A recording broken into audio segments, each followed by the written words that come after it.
ਜੇ ਕਿਸੇ ਵੀ ਧਰਮ ਦੇ ਮੰਨਣ ਵਾਲੇ ਭਗਤ, ਸ਼ਰਧਾਲੂ ਅਤੇ ਪੈਰੋਕਾਰ ਆਪਣੇ ਹੀ ਇਤਿਹਾਸ ਦੇ ਕੁਝ ਪੰਨੇ ਭੁੱਲ ਜਾਵਣ ਤੇ ਆਪਣੇ ਆਉਣ ਵਾਲੀ ਪੀੜ੍ਹੀ ਤੱਕ ਇਤਿਹਾਸ ਦੇ ਇਹਨਾਂ ਪੰਨਿਆਂ ਨੂੰ ਪਹੁੰਚਾਉਣ ਦਾ ਯਤਨ ਨਾ ਕਰੇ ਤਾਂ ਸਮੇਂ ਦੇ ਨਾਲ ਇਹ ਇਤਿਹਾਸਿਕ ਬਾਬ ਸਦਾ ਵਾਸਤੇ ਬੰਦ ਹੋ ਜਾਂਦੇ ਹਨ। ਜਿਸ ਇਤਿਹਾਸ ਨੂੰ ਰਚਣ ਲਈ ਗੁਰੂ ਸਾਹਿਬਾਨ ਤਤੀਆਂ ਤਵੀਆਂ ਉੱਪਰ ਬੈਠ ਗਏ, ਆਪਣੇ ਆਪ ਨੂੰ ਧਰਮ ਦੀ ਰੱਖਿਆ ਲਈ ਕੁਰਬਾਨ ਕਰ ਦਿੱਤਾ, ਤੇ ਧੰਨ ਉਹਨਾਂ ਦੇ ਸਿੰਘ ਜਿਨ੍ਹਾਂ ਨੂੰ ਗੁਰੂ ਦੇ ਮਾਰਗ ਤੇ ਸਿੱਖੀ ਲਈ ਆਰਿਆਂ ਨਾਲ ਚੀਰ ਦਿੱਤਾ ਗਿਆ, ਬੰਦ ਕੱਟੇ ਗਏ, ਖੋਪੜੀਆਂ ਲਾ ਦਿੱਤੀਆਂ ਗਈਆਂ, ਚੜਖੜੀਆਂ ਤੇ ਚੜ ਗਏ, ਆਪਣੇ ਸਿਰਾਂ ਦਾ ਮੁੱਲ ਪੈਣ ਅਤੇ ਆਪਣੇ ਹੀ ਸਾਹਮਣੇ ਆਪਣੇ ਬੱਚਿਆਂ ਦੇ ਟੋਟੇ ਹੋਣ ਤੇ ਵੀ ਅਡੋਲ ਰਹੇ, ਪਰ ਆਪਣੇ ਗੁਰੂਆਂ ਦੀ ਸਿੱਖੀ ਉੱਪਰ ਦਾਗ ਨਾ ਆਉਣ ਦਿੱਤਾ। ਇਨ੍ਹਾਂ ਹੀ ਮਹਾਨ ਸ਼ਹੀਦਾਂ ਦੇ ਸਿਰ ਤੇ ਸਿੰਘਾਂ ਨੂੰ ਸਰਦਾਰੀ ਦਾ ਲਕਬ ਮਿਲ ਗਿਆ, ਔਰ ਇਸ ਲਕਬ ਨੇ ਹੀ ਮਹਾਰਾਜਾ ਰਣਜੀਤ ਸਿੰਘ ਵਰਗਾ ਯੋਧਾ ਪੈਦਾ ਕਰ ਦਿੱਤਾ।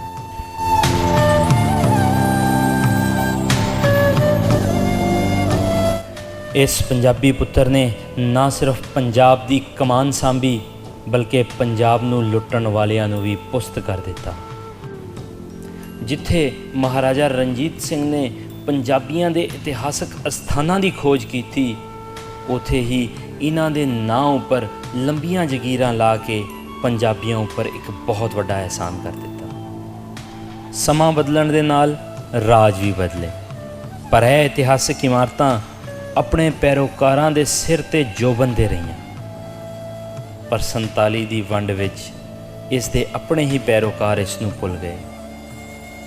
ਪਿਛਲੇ 70 ਸਾਲਾਂ ਤੋਂ ਰੋਜ਼ਾਨਾ ਇਹ ਇਮਾਰਤਾਂ ਆਪਣੇ ਪੈਰੋਕਾਰਾਂ ਦੀ ਉਡੀਕ ਵਿੱਚ ਹੁਣ ਸ਼ਾਇਦ ਅਲਵਿਦਾ ਕਹਿ ਰਹੀਆਂ ਹਨ। ਇਹੋ ਜਿਹੀ ਇਤਿਹਾਸਕ ਅਸਥਾਨਾਂ ਦੇ ਵਿਛੋੜੇ ਦਾ ਦੁੱਖ ਲੈ ਕੇ ਅੱਜ ਅਸੀਂ ਪਹੁੰਚੇ ਹਾਂ ਕੇਰ ਬਾਵਾ, ਜੋ ਮੰਡੀ ਬਹਾਵੁਦੀਨ ਤੋਂ 20 ਕਿਲੋਮੀਟਰ ਦੂਰੀ ਤੇ।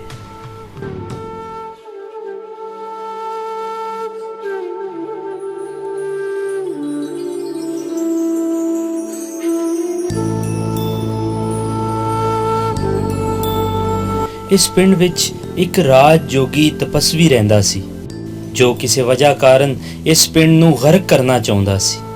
ਇਸ ਦੇ ਕਰਾਮਾਤ ਕਰਕੇ ਪਿੰਡ ਦੇ ਲੋਕ ਕਾਫੀ ਡਰੇ ਅਤੇ ਸਹਿਮੇ ਸਨ। ਪਿੰਡ ਦੇ ਕੁਝ ਫਕੀਰ ਲੋਕਾਂ ਨੇ ਰੱਬ ਅੱਗੇ ਫਰਿਆਦ ਕੀਤੀ ਤਾਂ ਗੁਰੂ ਨਾਨਕ ਇਸ ਜੋਗੀ ਦਾ ਉਧਾਰ ਕਰਨ ਇਸ ਪਿੰਡ ਪਹੁੰਚੇ। ਗੁਰੂ ਜੀ ਨੇ ਇਸ ਹੰਕਾਰ ਭਰੇ ਤਪਸਵੀ ਨੂੰ ਸਮਝਾਉਣ ਲਈ ਆਪਣੀ ਆਸਾ ਦੇ ਕੇ ਆਖਿਆ ਕਿ ਇਸ ਆਸਾ ਨੂੰ ਹੀ ਤੂੰ ਗਰਕ ਕਰ ਦੇ। ਜੋਗੀ ਨੇ ਬਥੇਰਾ ਜ਼ੋਰ ਲਾਇਆ, ਪਰ ਇਸ ਕੋਲੋਂ ਆਸਾ ਨਾ ਹਿਲਾਇਆ ਗਿਆ। ਉਸ ਨੇ ਇਸ ਨੂੰ ਜ਼ਮੀਨ ਉੱਪਰ ਮਾਰਨਾ ਸ਼ੁਰੂ ਕੀਤਾ ਤਾਂ ਇਸ ਨੂੰ ਆਸਾ ਵਿੱਚੋਂ ਸੱਪ ਦਿਸਣ ਲੱਗਾ।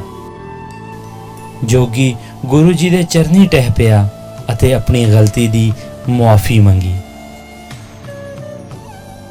ਤਾਂ ਗੁਰੂ ਜੀ ਨੇ ਕੋਲ ਬੁਲਾ ਕੇ ਸਮਝਾਇਆ, ਸੰਸਾਰ ਤੇ ਉਸ ਦਾ ਬਣਾਉਣ ਵਾਲਾ ਦੋ ਨਹੀਂ ਬਲਕਿ ਇੱਕ ਹੀ ਹੈ।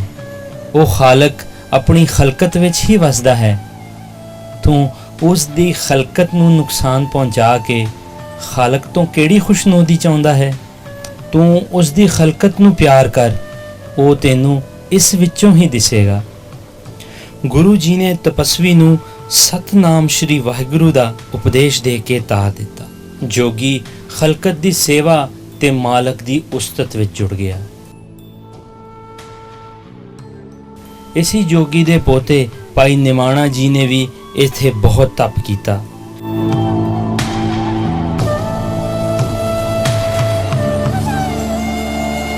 ਇਸ ਅਸਥਾਨ ਉੱਪਰ ਇੱਕ ਬਹੁਤ ਹੀ ਵੱਡਾ ਗੁਰਦੁਆਰਾ ਮਹਾਰਾਜਾ ਰਣਜੀਤ ਸਿੰਘ ਨੇ ਬਣਾਇਆ। ਮਹਾਰਾਜਾ ਰਣਜੀਤ ਸਿੰਘ ਦੇ ਦੌਰ 'ਚ ਇਸ ਗੁਰਦੁਆਰਾ ਦੇ ਨਾਂ ਤੇ 2200 ਦੀ ਜਾਗੀਰ ਅਤੇ 3000 ਵਿਕੇ ਜ਼ਮੀਨ ਲਾ ਦਿੱਤੀ ਗਈ। ਗੁਰਦੁਆਰਾ ਸੁਧਾਰ ਲਹਿਰ ਵੇਲੇ ਇਸ ਗੁਰਦੁਆਰੇ ਦੀ ਸ਼ਾਨੋ ਸ਼ੌਕਤ ਹੋਰ ਵਧਾ ਦਿੱਤੀ ਗਈ।